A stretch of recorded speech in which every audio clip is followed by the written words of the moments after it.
The champagne flutes clinked around him like tiny bells of exclusion.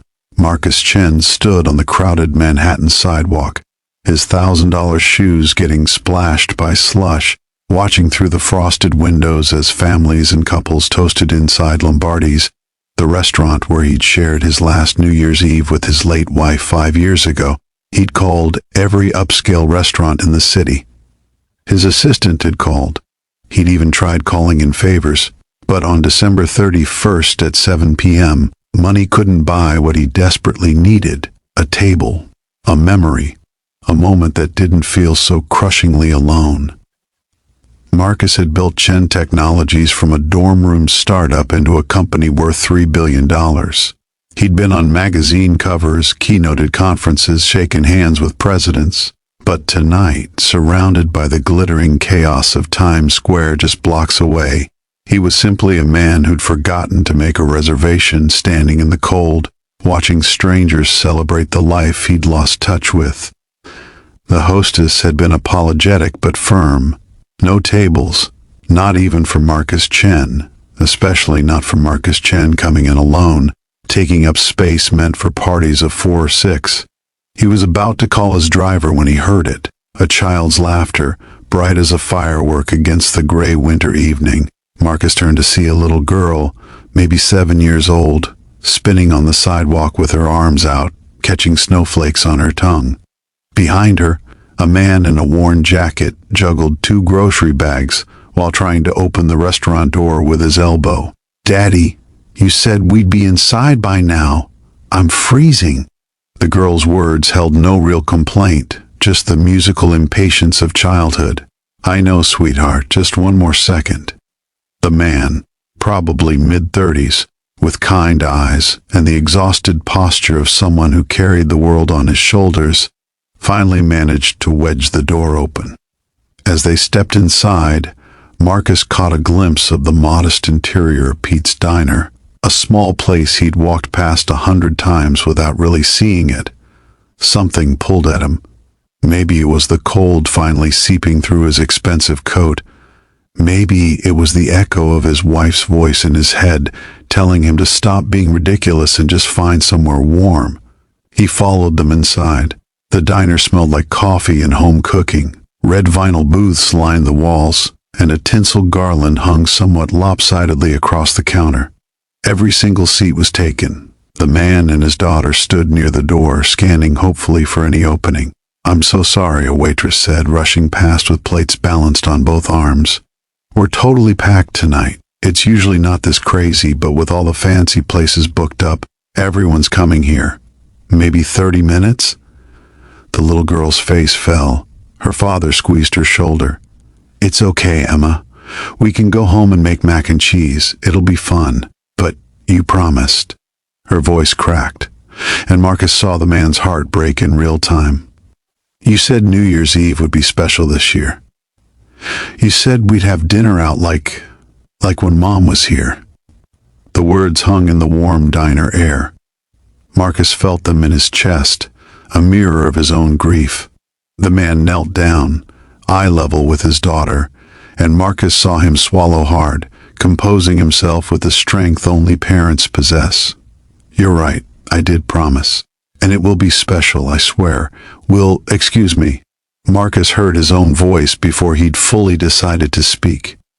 3 heads turned toward him: father, daughter, and waitress. "I have a table. I'd be honored if you'd join me." The waitress blinked. "Sir, we don't have any. Table 6, Marcus said quietly, pulling out his phone. He'd made a donation to this diner 3 years ago through his foundation's community initiative. It was on a list his assistant compiled of every business they'd ever helped. He'd never actually visited. "I believe Pete still owns this place? Could you tell him Marcus Chen would like to share his table with these 2 if he has a moment?" The waitress's eyes went wide. "Oh my God. Mr. Chen? I'll get Pete right away." The man looked confused, protective. "Look, we don't need charity. We're fine. It's not charity," Marcus said. And he meant it. "I'm alone on New Year's Eve, and honestly, I could really use the company. I'm Marcus." He extended his hand. The man studied him for a long moment, then shook it. "David Mitchell, this is Emma. Are you really rich?" Emma asked, tilting her head with the unfiltered curiosity of childhood. "Emma?" David flushed red. But Marcus laughed, actually laughed, for the first time in weeks. "I suppose I am. Is that okay with you?" She considered this seriously. "I guess so, as long as you're nice. Daddy says money doesn't make people nice. People make themselves nice." "Your daddy is absolutely right." Pete emerged from the kitchen, a stocky man with flour on his apron and tears in his eyes. "Mr. Chen, is it really you? After what your foundation did for us during COVID, keeping us afloat. I never got to thank you in person." He was already pulling tables together, shooing away protesting customers with promises of free dessert. "You'll all sit here, up front. Best seats in the house." As they settled into the booth, Emma bouncing excitedly, David still looking slightly shell-shocked, Marcus felt something unfamiliar warm in his chest. The diner's chaos faded into background noise. They ordered burgers and fries, nothing fancy, everything perfect. "So what do you do?" Marcus asked David as Emma colored on the paper kids menu.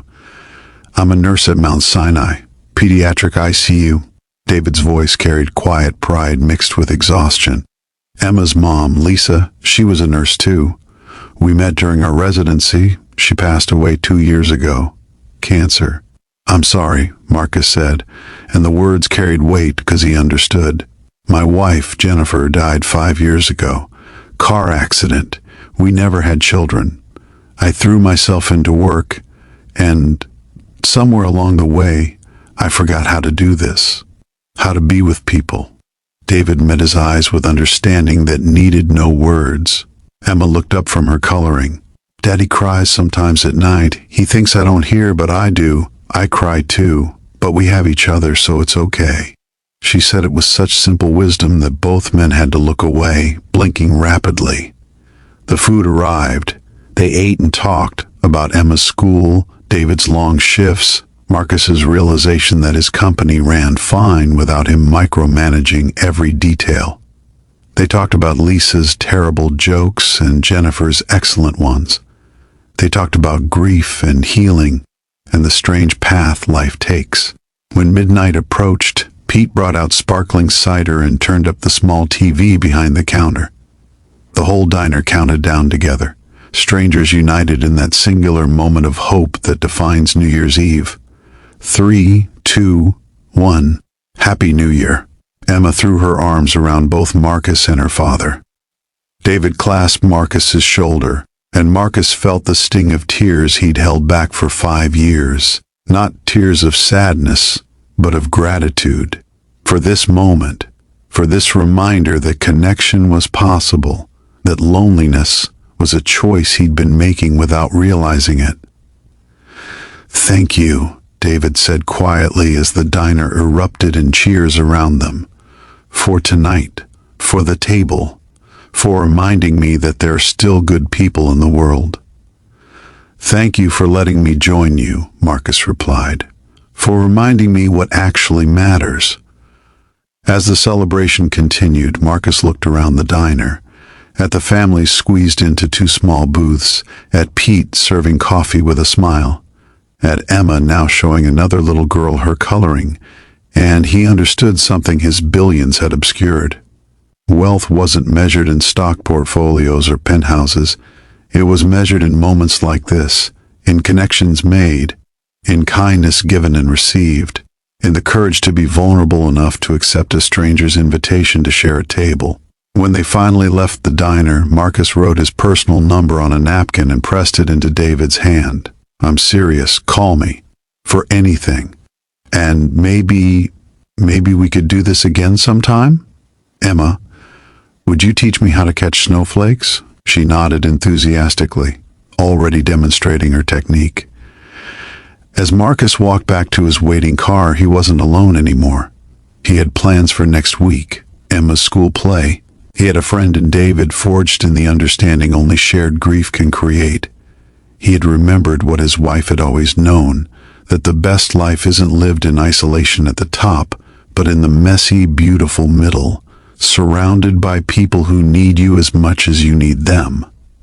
The lonely billionaire had learned the most valuable lesson money couldn't buy, that sometimes you have to lose your table to find your place. If this story touched your heart, please like, comment, and share it with someone who needs a reminder that kindness still exists. Subscribe to the Kindness channel for more stories that celebrate the extraordinary power of ordinary human connection. Together, we can create a world where no one has to face New Year's Eve or any day alone. Your share might be exactly what someone needs to read today.